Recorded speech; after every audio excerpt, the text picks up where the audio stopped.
Oh, why would you end an episode right there? It's getting so fucking good! This was another good episode of Noragami. I don't know if anyone else is just like I was, but wow, there was so much emotion building in this episode. It's been coming. This episode is what we've been seeing going to happen for a while now. So I have a lot to talk about in this episode. I mean, there's so much going on with character development to freaking dark themes, to bullying, to backstory, just all around great freaking episode. So before I get into that, I want to talk about someone said in the actual last anime review. Someone left a comment called Demeister, and he pretty much stated that what Hiyori said to Yato about pretty much treating Yukine as a human being instead of a regular, he wasn't supposed to actually have that said to him by Hiyori. Yato was supposed to say that. So they pretty much switched up the lines and made Yato seem more like a bad guy. I give props to Demeister for letting me know that. I did not know they switched around the entire lines of pretty much Yato to make him actually seem more like a villain in a sense. But I felt like it played it out really well. But I just wanted to bring that up for all of you because that was really interesting. I cannot believe they're changing certain aspects like that actually in the anime. Anyways, let's move on to this actual anime review. Oh my god, the freaking emotion with Yukine. Now, the first thing that comes off when you watch this episode, you'll probably say, oh, you fucking asshole, Yukine, just get off the screen, you need to die, you have what coming to you. But I took the entire scene of when Yukine broke down as emotional because I understand why he's doing what he's doing in this episode. Let me tell you why he is doing exactly with these emotions. Just breaking the school down, hitting it with a freaking baseball bat, letting out his anger, his rage, crossing the line. He did that because he's alone. He cannot talk to anyone. He realizes now he is dead. No matter what he does, he cannot come back alive. He can never be remembered in anyone's heart ever again that he meets randomly as a regular.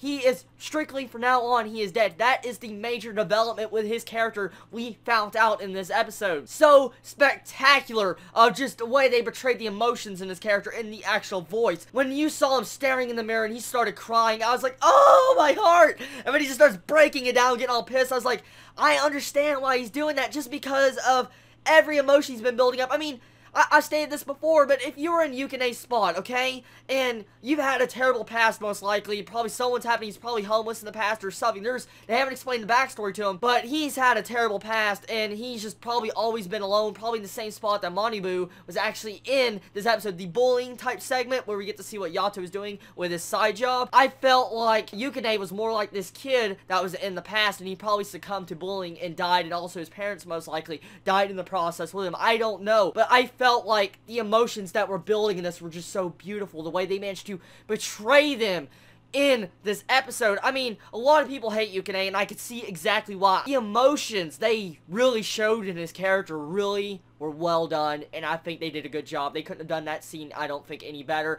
I don't know if they actually changed those scenes around from the manga to make it more look like Yukine might slightly be in the right, but at the same time, I'm on Yato's side. The reason why I'm on Yato's side is just because when you see Yato finally go on to the final part where he breaks down, blight overcomes his body, and you just see him he's dying. He's literally on the floor dying, passes out, Hiyori touches him, and she gets blight all over her hand. I was like, oh my god! So, blight is contagious, a major contagious disease for spirits. I mean, I didn't think it was that contagious to do that to Hiyori of all people, so I was really taken back and shocked by that aspect.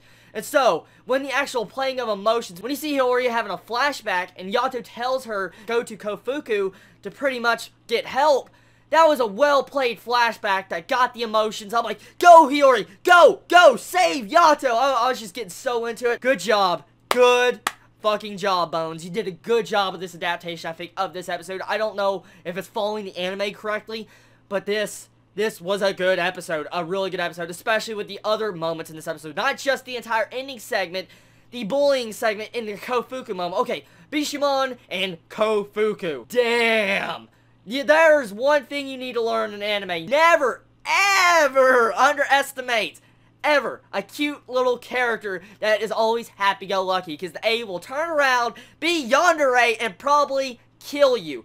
I am very curious exactly what is Kofuku's relationship with Yato, because she said she would probably cause a big, massive storm if Bishamon did something to Yato. So, were they lovers in the past? Was Kofuku and Yato lovers? That's what I'm starting to feel, but there might be some other, I guess, backstory to it, but I felt like it was a really good moment. We found a little bit of backstory behind Kofuku's entire moments, and why she likes Yato so much. This episode had other good moments, like the bullying segment. Let's talk about that. Okay, the bullying section, I'm not a big fan of bullying in any anime, but I felt like they betrayed the entire moment of Yato giving Manabu, hopefully I said his name correctly, the actual knives, 2 knives, and if we find out that pretty much, if you're going to fight someone, give them the equal advantage, throw them a knife, and start fighting.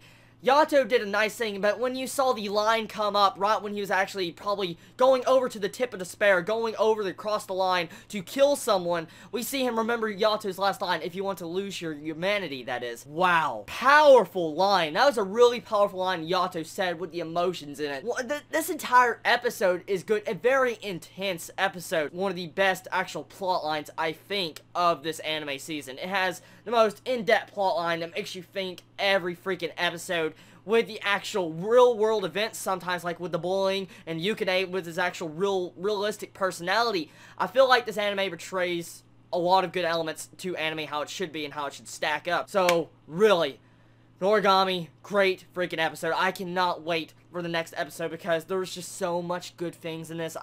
Wow. I want to tell you all, I love this anime so much. If you have not started it yet, go freaking give it a watch, because Noragami is definitely one of the best anime of this anime season. You all wonderful day or night wherever you live, and you know I love all of you. Chibi out.